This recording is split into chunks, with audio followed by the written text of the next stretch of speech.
Documento 11. A Ilha Eterna do Paraíso. O Paraíso é o centro eterno do universo dos universos e o local de morada do Pai Universal, do Filho Eterno, do Espírito Infinito e dos seus coligados e coordenados divinos.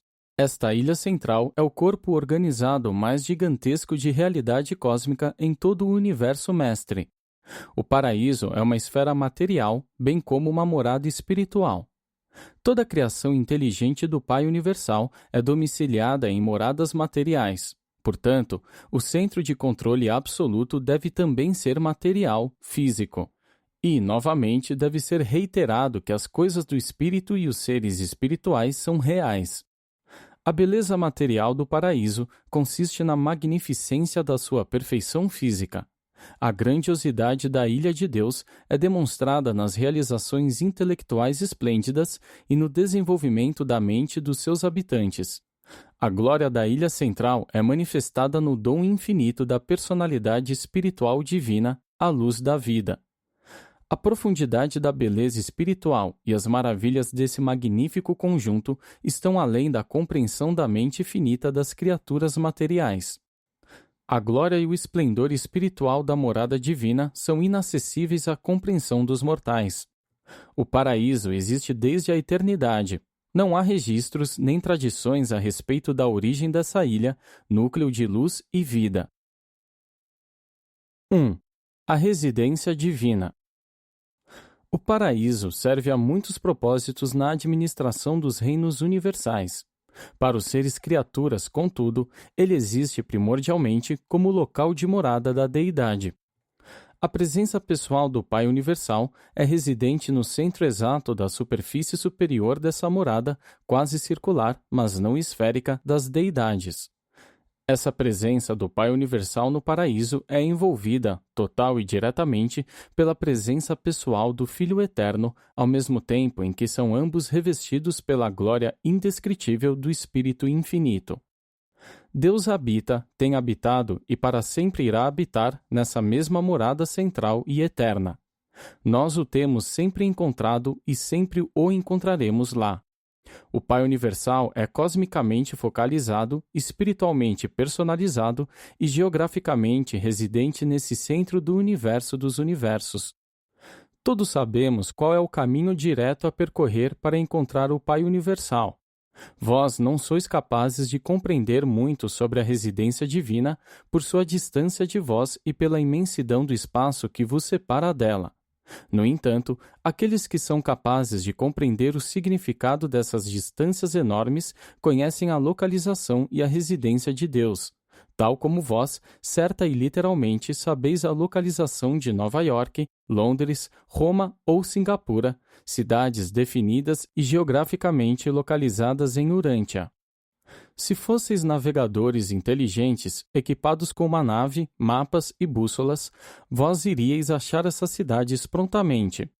Do mesmo modo, se tivesseis o tempo e os meios de viajar, se fosseis espiritualmente qualificados e se tivesseis o norteamento necessário, vós poderíeis ser pilotados de universo a universo e de circuito a circuito, em uma jornada sempre para o interior, através dos reinos estelares, até que, por fim, estaríeis diante do resplendor central da glória espiritual do Pai Universal. Providos com tudo o que for necessário para a viagem, é tão possível encontrar a presença pessoal de Deus no centro de todas as coisas, quanto encontrar cidades distantes no vosso próprio planeta. Que vós não haveis ainda visitado esses locais, de nenhum modo contesta a realidade deles, nem a sua existência factual. Pois se poucas são as criaturas do universo que se hajam encontrado com Deus no paraíso, de nenhum modo isso invalida, seja a realidade da existência dele, seja a factualidade da sua pessoa espiritual no centro de todas as coisas. O Pai sempre pode ser encontrado nessa localização central. Se ele se movesse, um pandemônio universal precipitar-se-ia, pois nele, nesse centro residencial, convergem as linhas universais da gravidade, vindas desde os confins da criação. Se remontarmos ao circuito da personalidade através dos universos, ou se seguirmos as personalidades em ascensão na sua jornada interior até o Pai, Se traçarmos as linhas da gravidade material até o paraíso inferior, ou se seguirmos os ciclos emergentes de força cósmica, se traçarmos as linhas da gravidade espiritual até o Filho Eterno, ou se seguirmos a procissão na direção interna dos filhos de Deus do paraíso, se traçarmos os circuitos da mente, ou se seguirmos os trilhões de seres celestes que nascem do Espírito Infinito. Por meio de qualquer dessas observações, ou de todas elas, seremos conduzidos diretamente de volta à presença do Pai na sua morada central. Ali, Deus está presente, pessoal, literal e efetivamente. E desse ser infinito fluem os caudais das correntes da vida, da energia e da personalidade para todos os universos. 2. Natureza da Ilha Eterna. Posto que estáis começando a vislumbrar a enormidade do universo material discernível, até mesmo da vossa localização astronômica, da vossa posição espacial nos sistemas estelares, deveria tornar-se evidente para vós que um universo material, assim tão extraordinário, há de ter uma capital adequada e digna, uma sede de governo à altura da dignidade e infinitude do soberano universal de toda essa vasta e múltipla criação de reinos materiais e seres vivos. Na forma, o paraíso difere de corpos espaciais habitados. Não é esférico, é definitivamente elipsoide, o diâmetro norte-sul sendo um sexto mais longo do que o diâmetro leste-oeste. A ilha central é essencialmente achatada e a distância da superfície superior para a superfície inferior é 1/10 do tamanho do diâmetro leste-oeste. Consideradas em conjunto no seu estado estacionário e considerando a maior pressão exterior de força-energia na extremidade norte da ilha, essas diferenças em dimensões tornam possível o estabelecimento de uma direção absoluta no universo mestre. A ilha central está geograficamente dividida em 3 domínios de atividade. 1. O paraíso superior. 2. O paraíso periférico. 3. O paraíso inferior. Referimos-nos à superfície do paraíso, a qual está ocupada com as atividades da personalidade como sendo o lado superior, e a superfície oposta como o lado inferior. A periferia do paraíso proporciona atividades que não são estritamente pessoais nem não pessoais. A Trindade parece dominar o plano pessoal ou superior, o absoluto inqualificável, o plano inferior ou impessoal. Dificilmente nós concebemos o absoluto inqualificável como uma pessoa, mas pensamos na presença espaço-funcional desse absoluto como focalizada no paraíso inferior. A ilha eterna é composta de uma única forma de materialização, sistemas estacionários de realidade. Essa substância real do paraíso é uma organização homogênea da potência espacial que não será encontrada em outro lugar em todo o amplo universo dos universos. Tem recebido muitos nomes em universos diferentes, e os Melquisedeques de Nébadon há muito denominaram-se de Absolutum. Essa fonte material do paraíso não é nem morta nem viva. É a expressão não espiritual original da primeira fonte centro. É o paraíso, e o paraíso não tem duplicata. Parece-nos que a primeira fonte centro concentrou todo o potencial absoluto de realidade cósmica no paraíso como uma parte da sua técnica de autoliberação das limitações da infinitude, como meio de tornar possível a criação subinfinita e mesmo a criação no espaço-tempo. No entanto, não implica que o paraíso seja limitado no espaço-tempo apenas porque o universo dos universos demonstra ter essas qualidades. O paraíso existe fora do tempo e não tem localização no espaço. Grosso modo, o espaço origina-se aparentemente logo abaixo do paraíso inferior. O tempo origina-se logo acima do paraíso superior. O tempo, como vós o compreendeis, não é um aspecto da existência do paraíso, embora os cidadãos da ilha central sejam plenamente conscientes de uma sequência não temporal de eventos. O movimento não é inerente ao paraíso, é volicional. Mas o conceito de distância, mesmo da distância absoluta, tem muito significado, pois pode ser aplicado a localizações relativas no paraíso.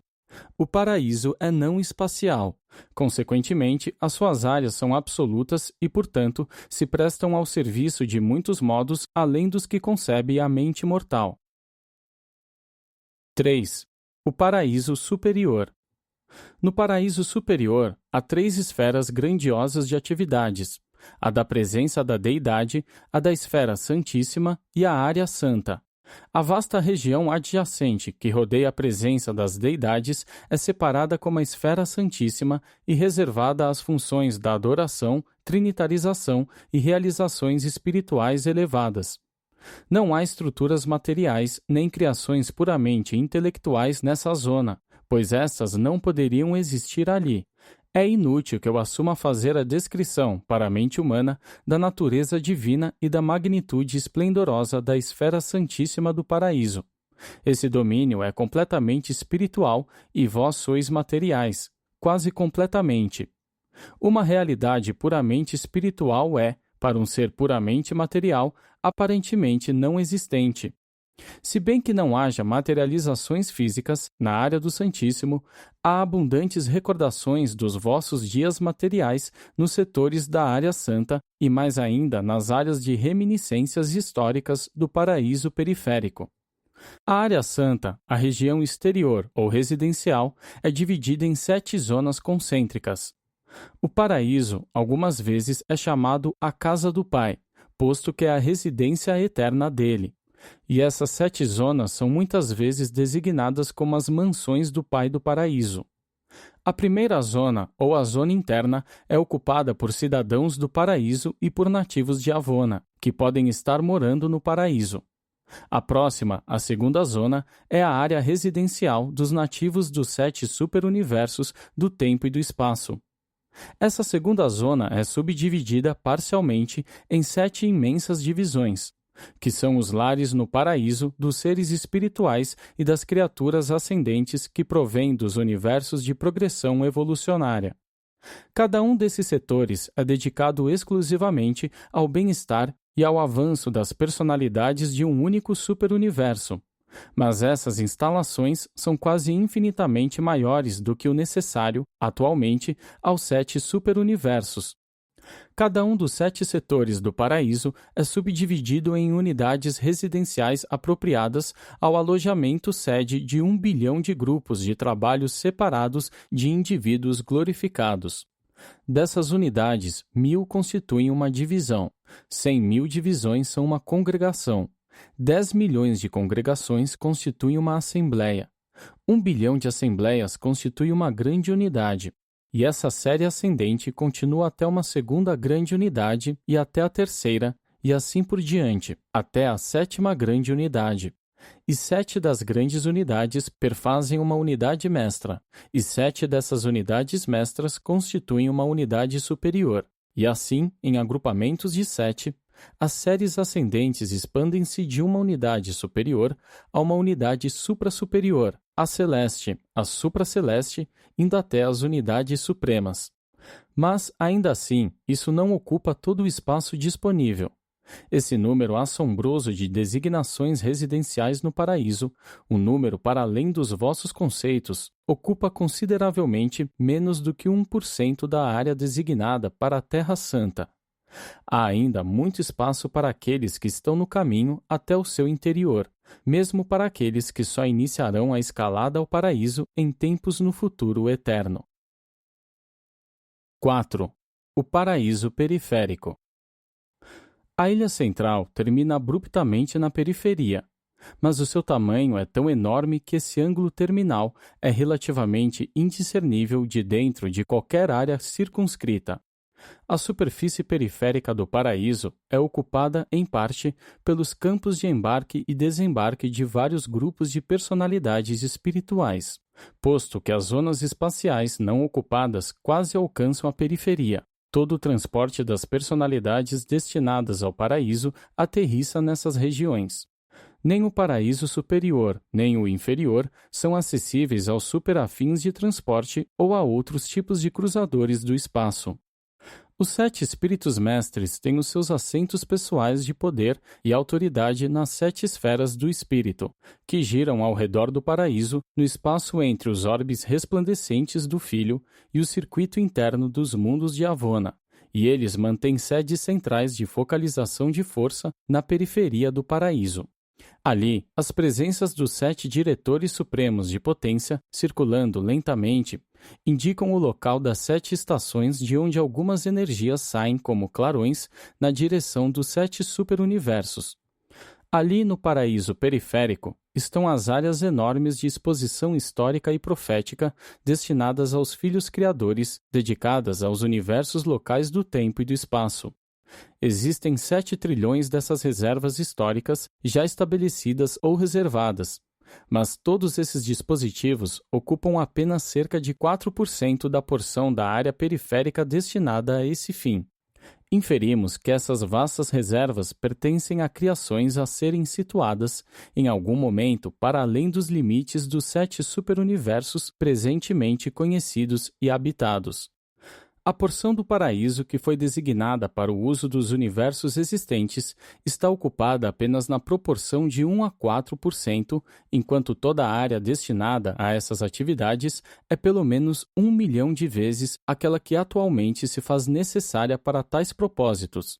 O paraíso é grande o suficiente para acomodar as atividades de uma criação quase infinita.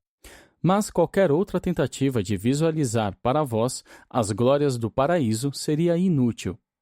Deveis esperar e ascender enquanto esperais, pois verdadeiramente o olho não viu, nem o ouvido escutou, nem entraram ainda na mente do homem mortal as coisas que o Pai Universal preparou para aqueles que sobreviverem à vida na carne, nos mundos do tempo e do espaço. 5. O paraíso inferior. A respeito do paraíso inferior, conhecemos apenas aquilo que foi revelado. As personalidades não habitam ali. Não tem nada a ver com os assuntos das inteligências espirituais, nem ali atua o absoluto da deidade. Fomos informados de que todos os circuitos de energia física e de força cósmica têm a sua origem no paraíso inferior, o qual é constituído como se descreve a seguir. 1. Diretamente abaixo da localização da Trindade, na parte central do paraíso inferior, está a desconhecida e não revelada zona da infinitude. 2. Essa zona é imediatamente cercada por uma área sem denominação. 3. Ocupando as margens exteriores da superfície inferior, está uma região que tem a ver principalmente com a potência espacial e a força-energia. As atividades desse vasto centro elíptico de força não são identificáveis com as funções conhecidas de qualquer triunidade, mas a força-carga primordial do espaço parece estar focalizada nessa área. Esse centro consiste em 3 zonas elípticas concêntricas. A mais interior é o ponto focal das atividades de energia-força do próprio paraíso. A mais exterior possivelmente pode ser identificada com as funções do absoluto inqualificável, mas não estamos certos a respeito das funções espaciais da zona intermediária. A zona interior desse centro de força parece agir como um coração gigantesco, cujas pulsações dirigem correntes até os limites mais exteriores do espaço físico. Ela dirige e modifica as energias-forças, mas não as impulsiona. A presença-pressão da realidade dessa força primal é definitivamente maior na extremidade norte do centro do paraíso do que nas regiões do sul. Essa é uma diferença uniformemente registrada. A força-mãe do espaço parece fluir para dentro do lado sul e para fora do lado norte, por meio da operação de algum sistema circulatório desconhecido que está ligado à difusão dessa forma básica de energia-força. De tempos em tempos foram também percebidas diferenças entre as pressões de leste para oeste. As forças que emanam dessa zona não reagem à gravidade física observável, mas são sempre obedientes à gravidade do paraíso. A zona intermediária do centro de força circunda diretamente essa área. Essa zona intermediária parece ser estática, exceto por expandir-se e contrair-se através de 3 ciclos de atividade. A menor dessas pulsações está em uma direção leste-oeste. A próxima está em uma direção norte-sul. enquanto a maior flutuação está em todas as direções, em expansão e em contração generalizadas. A função dessa área intermediária nunca foi realmente identificada, mas deve ter algo a ver com o ajustamento recíproco entre as zonas interior e exterior do centro de força. Muitos acreditam que a zona intermediária é o mecanismo de controle do espaço intermediário, ou zonas quietas que separam os sucessivos níveis espaciais do universo mestre, mas nenhuma evidência ou revelação confirma isso. Essa inferência é derivada do conhecimento de que essa área intermediária está, de alguma maneira, relacionada ao funcionamento do mecanismo dos espaços não ocupados do universo mestre. A zona exterior é a maior e mais ativa dos 3 cinturões concêntricos e elípticos de potencial espacial não identificado. Essa área é o local das atividades não imaginadas, o ponto central do circuito das emanações que se espalham em todas as direções no espaço até os limites mais externos dos 7 superuniversos e mesmo além daí, para estender-se aos enormes e incompreensíveis domínios de todo o espaço exterior. Essa presença espacial é inteiramente impessoal, não obstante, de alguma maneira não revelada, pareça ser indiretamente sensível à vontade e aos mandados das deidades infinitas quando atuam enquanto trindade. Acredita-se que isso seja a focalização central, no centro do paraíso, da presença espacial do absoluto inqualificável. Todas as formas de força e todas as fases de energia parecem estar em circuito. Elas circulam através dos universos e retornam por trajetos definidos. Mas, com as emanações da zona ativada do absoluto inqualificável, parece que há sempre uma saindo e uma chegando, nunca ambas simultaneamente. Essa zona exterior pulsa, em ciclos que duram idades de proporções gigantescas. Por um pouco mais de 1 bilhão dos anos de Urântia, a força espacial desse centro move-se para fora, e então, por um período similar de tempo, ela estará movendo-se para dentro. E as manifestações de força espacial desse centro são universais. Elas estendem-se através de todo o espaço ocupável. Toda a força física, a energia e a matéria são uma. Toda a energia-força originalmente procede do paraíso inferior e irá finalmente retornar para lá na sequência de complementação do seu circuito espacial. Mas as energias e as organizações materiais do universo dos universos não provieram todas do paraíso inferior, nos seus estados fenomênicos atuais. O espaço é o útero de várias formas de matéria e pré-matéria. Embora a zona exterior do centro de força do paraíso seja a fonte das energias espaciais, o espaço não se origina ali. O espaço não é força, nem energia, nem potência. Nem as pulsações dessa zona são responsáveis pela respiração do espaço. Mas as fases de inspiração e de expiração dessa zona são sincronizadas com os ciclos de 2 bilhões de anos de expansão-contração do espaço. 6. A respiração do espaço. Não conhecemos o mecanismo factual da respiração do espaço. Observamos meramente que todo o espaço contrai-se e expande-se alternadamente. Essa respiração afeta tanto a extensão horizontal do espaço preenchido quanto as extensões verticais de espaço não preenchido, que existem nos vastos reservatórios de espaço acima e abaixo do paraíso. Ao tentar imaginar os contornos do volume desses reservatórios de espaço, vós poderíeis pensar em uma ampulheta. À medida que os universos da extensão horizontal do espaço preenchido se expandem, os reservatórios de extensão vertical do espaço não preenchido contraem-se e vice-versa. Há uma confluência entre o espaço preenchido e o espaço não preenchido, exatamente abaixo do paraíso inferior. Ambos os tipos de espaço confluem ali, através dos canais de regulagem da transmutação, onde se operam as mudanças que fazem com que o espaço preenchível torne-se não preenchível e vice-versa nos ciclos de contração e expansão do cosmo. Espaço não preenchido quer dizer não preenchido por aquelas forças, energias, potências e presenças conhecidas como existentes em espaços ocupados. Não sabemos se o espaço vertical, de reservatório, é destinado sempre a funcionar como contrapeso do espaço horizontal, o universo. Não sabemos se há um intento criador que seja pertinente ao espaço não preenchido. Sabemos realmente pouquíssimo acerca dos reservatórios de espaço. Sabemos quase meramente que existem e que parecem contrabalançar os ciclos de contração e expansão do espaço do universo dos universos. Os ciclos da respiração do espaço, em cada fase, duram um pouco mais do que 1 bilhão dos anos de Urântia. Durante uma fase, os universos expandem-se. Durante a seguinte, eles contraem-se.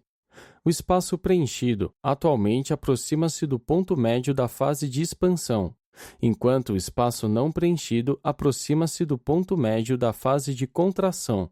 E estamos informados de que os limites externos extremos de ambas as extensões do espaço, atualmente e em teoria, estão mais ou menos equidistantes do paraíso. Os reservatórios de espaço não preenchido, agora, estendem-se verticalmente acima do paraíso superior e, para baixo do paraíso inferior, estendem-se exatamente até o ponto em que o espaço ocupado do universo estende-se horizontalmente para fora do paraíso periférico até e mesmo para além do quarto nível do espaço exterior. Por 1 bilhão de anos do tempo de Urântia, os reservatórios do espaço contraem-se enquanto o universo mestre e as atividades de força de todo o espaço horizontal expandem-se. Assim, um pouco mais do que 2 bilhões de anos de Urântia são necessários para que se complete, por inteiro, o ciclo de expansão-contração. 7. As funções espaciais do paraíso. O espaço não existe em nenhuma das superfícies do paraíso. Se olhássemos diretamente para cima da superfície superior do paraíso, não veríamos nada a não ser espaço não preenchido saindo ou entrando.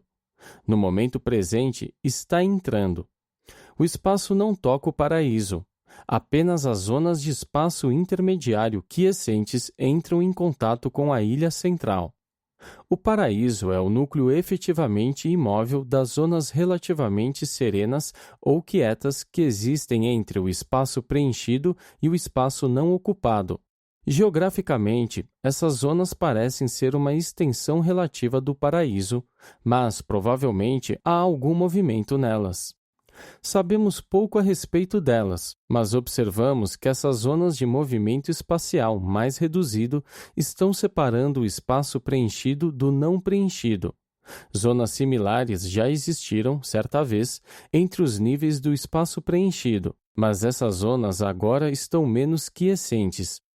A secção de um corte vertical no espaço total assemelhar-se-ia ligeiramente a uma cruz de Malta, com os braços horizontais representando o espaço preenchido, o universo, e os braços verticais representando o espaço não preenchido, os reservatórios. As áreas entre os 4 braços separá-los-iam, de modo semelhante àquele pelo qual as zonas intermediárias separam o espaço preenchido do não preenchido. Essas zonas quiescentes intermediárias de espaço ficam maiores e maiores quanto mais longas forem as suas distâncias do paraíso. E, finalmente, abrangem as fronteiras de todo o espaço e encasulam completamente tanto os reservatórios de espaço quanto a extensão horizontal inteira do espaço preenchido.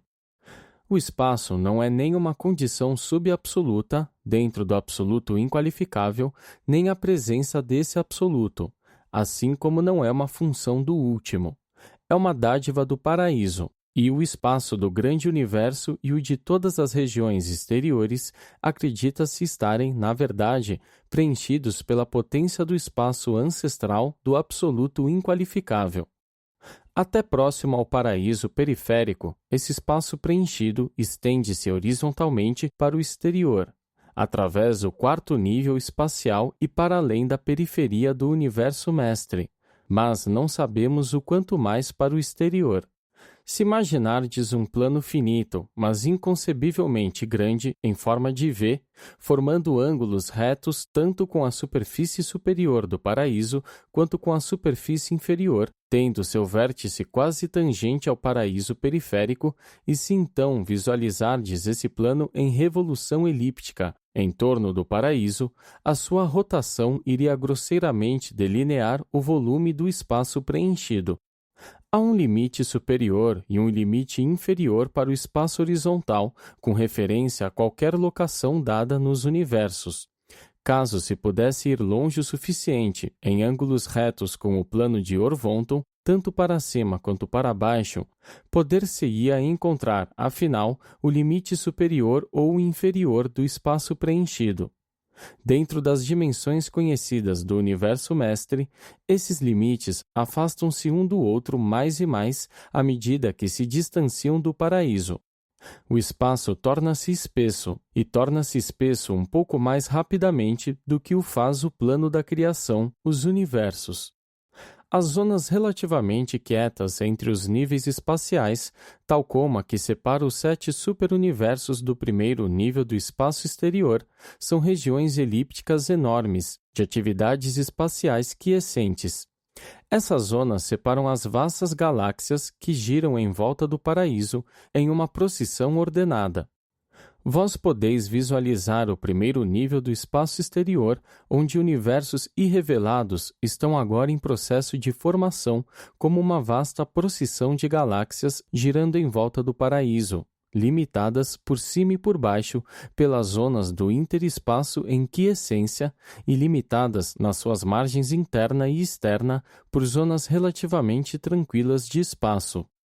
Um nível de espaço funciona assim como uma região elíptica de movimento, cercada de todos os lados por uma relativa ausência de movimento. Tais relações entre movimento e quiescência constituem uma trajetória de espaço curvo, de menor resistência ao movimento, que é universalmente seguida por uma força cósmica e uma energia emergente, à medida que giram para sempre em torno da Ilha do Paraíso. Esse zoneamento alternativo do universo mestre, em associação com o fluir no sentido horário e no anti-horário, alternadamente das galáxias, é um fator de estabilização da gravidade física, projetado para impedir que a acentuação da pressão da gravidade chegue até o ponto de atividades perturbadoras e dispersivas. Tal arranjo exerce uma influência antigravitacional e atua como um freio sobre velocidades que, de outro modo, seriam perigosas. 8. A gravidade do paraíso. A atração inescapável da gravidade sustenta, efetivamente, todos os mundos de todos os universos de todo o espaço. A gravidade é a garra da atração todo-poderosa da presença física do paraíso. A gravidade é como um colar onipotente, ao qual encontram-se atrelados as estrelas brilhantes, os sóis abrasadores e as esferas rotativas que constituem o adorno físico universal do Deus eterno, o qual é todas as coisas, que preenche todas as coisas e em quem todas as coisas consistem. O centro e o ponto focal da gravidade material absoluta é a Ilha do Paraíso, complementada pelos corpos escuros de gravidade que rodeiam Avona e equilibrada pelos reservatórios superiores e inferiores de espaço. Todas as emanações conhecidas do paraíso inferior respondem infalível e invariavelmente à atração da gravidade central, que opera nos circuitos intermináveis dos níveis elípticos do espaço do universo mestre. Todas as formas conhecidas de realidade cósmica têm a curvatura das idades, a trajetória do círculo e o arco de oscilação da grande elipse. O espaço não reage à gravidade, mas age como um equilibrador da gravidade. Sem o amortecedor, que é o espaço, uma ação explosiva sacudiria os corpos espaciais circundantes. O espaço preenchido também exerce uma influência antigravitacional sobre a gravidade física ou linear. O espaço pode, praticamente, neutralizar tal ação da gravidade, ainda que não possa retardá-la. A gravidade absoluta é a gravidade do paraíso. A gravidade local ou linear pertence ao estágio elétrico da energia ou da matéria e opera no universo central, nos superuniversos e nos universos exteriores, ou onde quer que tenha havido alguma materialização adequada. As inúmeras formas de força cósmica, de energia física, de potência no universo e de várias materializações revelam 3 etapas gerais, se bem que não perfeitamente delineadas, de reações à gravidade do paraíso. 1. Estágios de pré-gravidade, força. Este é o primeiro passo na individualização da potência espacial nas formas de pré-energia da força cósmica. Este estado é análogo ao conceito da carga-força primordial de espaço, algumas vezes chamada de energia pura ou segregata. 2. Estágios gravitacionais, energia. Esta modificação na carga-força de espaço é produzida pela ação dos organizadores da força do paraíso.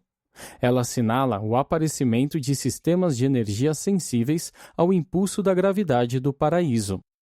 Esta energia emergente é originalmente neutra, mas em consequência de uma metamorfose posterior, mostrará ter as qualidades chamadas negativas e positivas. Designaremos esta etapa por ultimata. 3. Estágios pós-gravitacionais, potência no universo.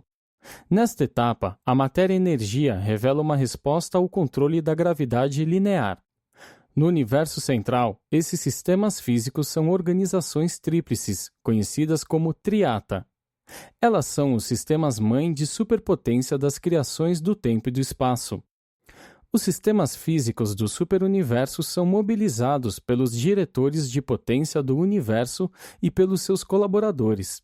Essas organizações materiais são duais em constituição e são conhecidas como gravita. Os corpos escuros de gravidade que rodeiam Avona não são nem triata nem gravita, e o seu poder de atração revela tanto formas de gravidade física, linear, como de gravidade absoluta. A potência do espaço não está sujeita a interações de qualquer forma de gravitação. Esse dom primal do paraíso não é um nível factual de realidade, mas é o ancestral de todas as realidades não espirituais funcionais relativas. Todas as manifestações de força e energia, bem como a organização da potência e da matéria. A potência espacial é um termo difícil de definir. Não significa o que é ancestral do espaço. O seu significado deveria transmitir a ideia das potências e dos potenciais existentes no espaço. Pode ser concebida em linhas gerais para incluir todas as influências absolutas e potenciais que emanam do paraíso e que constituem a presença, no espaço, do absoluto inqualificável. O paraíso é a fonte absoluta e o ponto focal eterno de toda a matéria e energia no universo dos universos. O absoluto inqualificável é um revelador, um regulador e um depositário de tudo aquilo que tem o paraíso como a sua fonte e origem. A presença universal do absoluto inqualificável parece ser equivalente ao conceito de uma infinitude potencial, de extensão gravitacional, de uma tensão elástica da presença do paraíso. Esse conceito ajuda-nos a compreender o fato de que tudo é internamente atraído na direção do paraíso. A imagem é crua, no entanto, ajuda. Ela explica também por que a gravidade sempre age preferencialmente no plano perpendicular à massa, um fenômeno indicativo das dimensões diferenciais do paraíso e das criações que o rodeiam. 9. A unicidade do paraíso. O paraíso é único, no sentido de que é o domínio da origem primeira e a meta final do destino de todas as personalidades com espírito. Embora seja verdade que nem todos os seres espirituais inferiores dos universos locais tenham como destino imediato o paraíso, ainda assim o paraíso permanece sendo a meta de desejo para todas as personalidades supramateriais. O paraíso é o centro geográfico da infinitude. Não é uma parte da criação universal, nem mesmo uma parte real do universo eterno de Avona. Comumente, referimos-nos à ilha central como pertencendo ao universo divino, mas, de fato, não é assim. O paraíso é uma existência exclusiva e eterna. Na eternidade do passado, quando o Pai Universal deu expressão à personalidade infinita do seu eu espiritual, no ser do Filho Eterno simultaneamente, ele revelou o potencial de infinitude do seu eu não pessoal como paraíso. O paraíso não pessoal e não espiritual parece ter sido a repercussão inevitável da vontade e da ação do Pai ao eternizar o Filho original. Assim, o Pai projetou a realidade em duas fases factuais, a pessoal e a não pessoal, a espiritual e a não espiritual. A tensão entre elas, em face da vontade do Pai e do Filho, para a ação, deu existência ao agente conjunto e ao universo central de mundos materiais e de seres espirituais.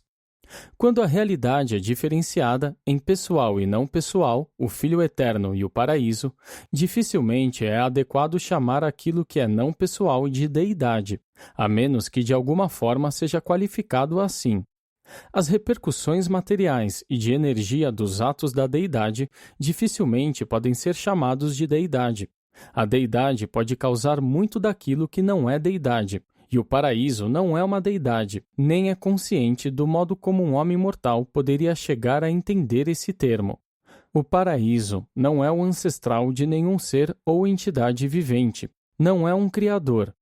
A personalidade e as relações mente-espírito são transmissíveis, mas o modelo arquetípico não é.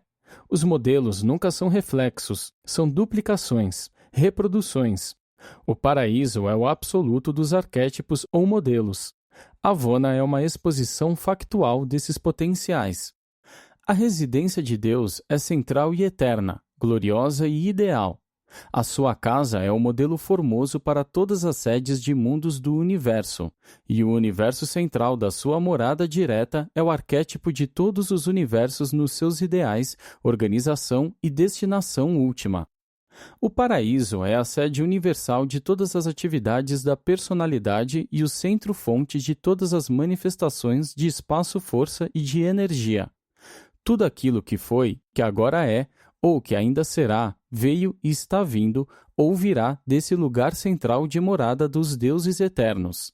O paraíso é o centro de toda a criação, a fonte de todas as energias e o local da origem primeira de todas as personalidades. Afinal, para os mortais, a coisa mais importante sobre o paraíso eterno é o fato de que esta morada perfeita do Pai Universal é o destino real e remoto das almas imortais, dos filhos mortais e materiais de Deus, as criaturas ascendentes dos mundos evolucionários do tempo e do espaço. Cada mortal sabedor de Deus, que abraçou a carreira de cumprir a vontade do Pai, já embarcou na trilha longa que vai até o paraíso, da busca da divindade e do alcançar da perfeição. E, quando tal ser de origem animal chega diante dos deuses no paraíso, exatamente como um número incontável deles o faz agora, tendo ascendido das esferas mais baixas do espaço, tal realização representa a realidade de uma transformação espiritual, que chega a tocar os limites da supremacia. Apresentado por um perfeccionador de sabedoria incumbido desta função pelos anciães dos dias em Uversa.